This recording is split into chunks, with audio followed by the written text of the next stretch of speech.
केन्दुझर जिले में कृषक पंचायत करिब जिला बीजेपी कृषक मोर्चा।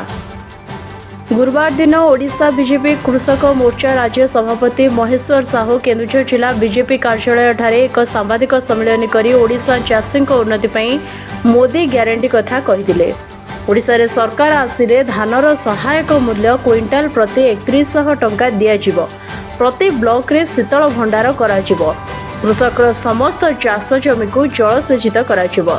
चाषी तार फसलर जमिति उचित मूल्य पाई परिबे सेतिपई ई मार्केटिंग व्यवस्था प्रति ब्लॉक रे कराजिवो। 60 वर्ष ऊर्ध्व बयसर चाषी मानकु कृषक सम्मान भत्ता प्रदान कराजिवा सहित चाषी मानकु 5 लाख टंकार स्वास्थ्य बीमा प्रदान कराजिवो बोली बीजेपी कृषक मोर्चार राज्य सभापति महेश्वर साहू गणमाध्यम को सूचना देथिले। विगत 10 वर्ष शासन काल मध्य नरेंद्र मोदी नेतृत्व में भारत में सरकार कृषक कल्याण पर जो सब योजना करिसेंती तार सुफल सारा देशर कृषक नेउथिबा बेले ओडिशार चाषी एथिरु वंचित रहिसेंती। कारण ओडिशा रे 25 वर्ष धरि जो सरकार चलीछि एठारे व्यापक भाव में चाषी मारणा नीति करा जायछि एवं एठारे कृषि विभाग रे व्यापक दुर्नीति होइतिबा श्री साहू अभियोग करिसेंती। एहिपरि विभिन्न विषय को नहीं बीजेपी कृषक मोर्चा आसंता 2024 निर्वाचन में ओडिशार 10,000 ग्राम रे कृषक पंचायत कराजिवो बोली कहिसेंती बीजेपी कृषक मोर्चा राज्य सभापति महेश्वर साहू। एही सामाजिक सम्मेलन में केन्दुझर जिला बीजेपी सभापति अंशुमान सबुज महांत वर्मा, जिला साधारण संपादक अनुव्रत बेहरा, घसीपुर निर्वाचन मंडलीर प्रभारी सुब्रत महांती एवं कृषक मोर्चार जिला साधारण संपादक राजेश कुमार सिंह उपस्थित थिले।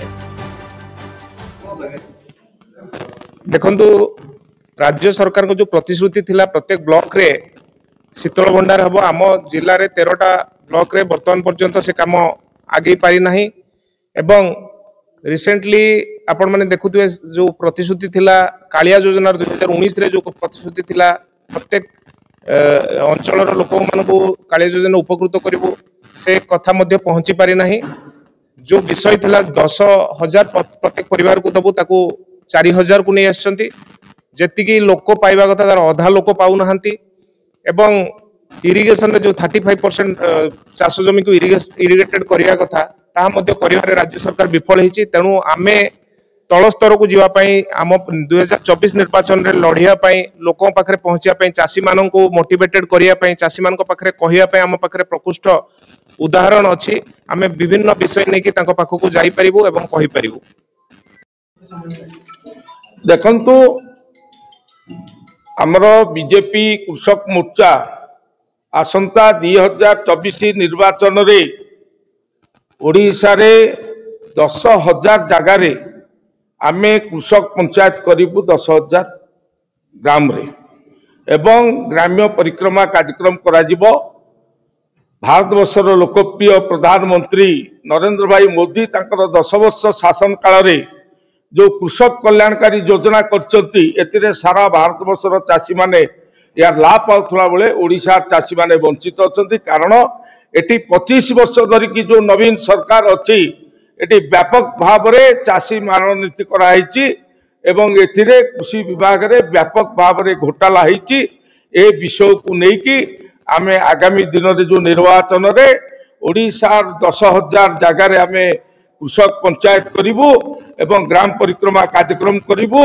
नवीन पटनायक जो दुर्नीति भ्रष्टाचार जो कृषक मारण नीति विरुद्ध रे कृषक मान भितर सचेतनता सृष्टि करिवु एवं नरेंद्र मोदी जो कृषक कल्याणकारी योजना करिसंती से बाबद मध्य आमे घरे घरे आमे बुलिकी पूरा ओडिशार 85 लाख चाषी घर को जीवु एवं ए वार्ता आमे पहुंचे।